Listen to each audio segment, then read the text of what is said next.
We love a good raid. Those hostile mobs we call off-brand villagers, but are often referred to as Illagers, live a different life of violence. I've always wondered what goes on in the minds of those guys though. First off, let's talk a little bit about what exactly Illagers are. For those of you who may not be familiar, Illagers are a group of hostile mobs that can be found in various structures around the Minecraft world. They are known for their distinct appearance, often wearing dark robes and carrying menacing weapons, but that should be established. But what sets them apart from other mobs is their unique behavior and tendencies. Illagers seem to just have a specific agenda beyond just mindlessly wandering around the world, which some mobs do. Though to an extent they're just surviving and defending themselves. They're branded as dangerous creatures. Until you approach their territory, they only have one choice. So can you really blame them? Picture yourself as an Illager for once, and look out of the window at the guy in diamond armor holding a shiny netherite sword. Do you see what I mean? They're just a part of the world, just like me.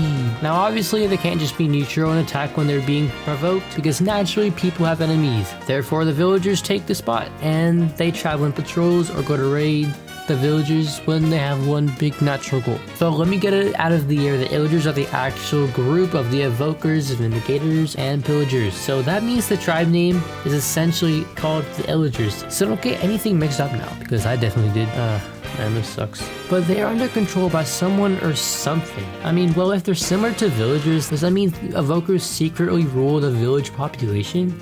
I mean, think about it. They also lack a sense of creativity and brains, which translates to picking wheat for a living. I don't know about you guys, but I would be fine with that, so I guess it's their job. And what about their quote-unquote twins, for example? The common difference between them and a villager is their behavior, and as we commonly know, villagers are just innocent people that engage in farm trading and practicing their English, but it seems like they still don't know how to speak. I'll give them some lessons, don't worry about it. Though their environment should in theory display a friendly living space as compared to Illagers when they reside in a potion-looking house with crossbows in their hand and oversized pigs called Ravagers. Like, where do you get that name from? So their environment, we can argue, isn't the same because they're locked in the forests, overlooked with emptiness of grass plains or such, whereas a village is so soothing. You can live in there however long you wanted, but you know, two different people with two different purposes. So this has to be the common conclusion that the environment dictates who you are, what you do, but I think this might be a little too deep just for a Minecraft video. I had to bring it up though. I found this image about how the Illager is founded. It's kind of funny to be honest. When a villager dares to reveal his hands. It sounds kind of true. I believe it, man. Anyways, back to the central point. They could just be the unfortunate middle child that gets blamed for everything. We may never know. I've done some diving and thinking about the entire situation, only to find out that the evokers are basically at the top of the food chain, while the pillagers are the little fish trying to make their way around. But logically it makes sense since there's a lot of pillagers yet only a few evokers. So that's why there's not many totems of undying roaming around the world. They also have different sets of powers that probably enable them this role anyway. So could the evoker just be their chief and the pillagers are his slaves? For their actions are very repetitive. It very well seems like they're under control by someone or something. Well, I mean, if they're similar to villagers, does that mean evokers secretly rule the village population too? If we want to retrace our steps to review a theory behind how Illagers came to the rise within the Minecraft realm, well, Illagers used to be villagers, but they started messing with creepy magic in their woodland mansion. You can see statues in their tribes and making their own powerful golem, like the villagers' iron golems.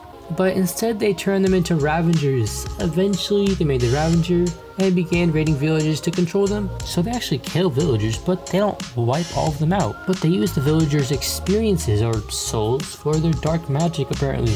I didn't come up with this, but I kind of thought about it in a way. And creating the Totem of Undying and gaining the power to summon Vexes. But hey, those Vexes are pretty good. I'm not gonna blame them on that. You guys as the audience are clearly getting bored, so let me tell you a random fun fact. One of the only mobs that doesn't get attacked by iron golems are creepers. Like, out of all mobs, why don't you attack the creepers? They're like the most explosive, and the only explosive, I guess, besides withers. And in summary, the purpose of Minecraft Illagers remains a compelling and fascinating story. Whether they're driven by rivalry, exploration, or storytelling, one thing is for sure, they are a pain in the never mind. Thanks for watching, make sure to subscribe, and bye.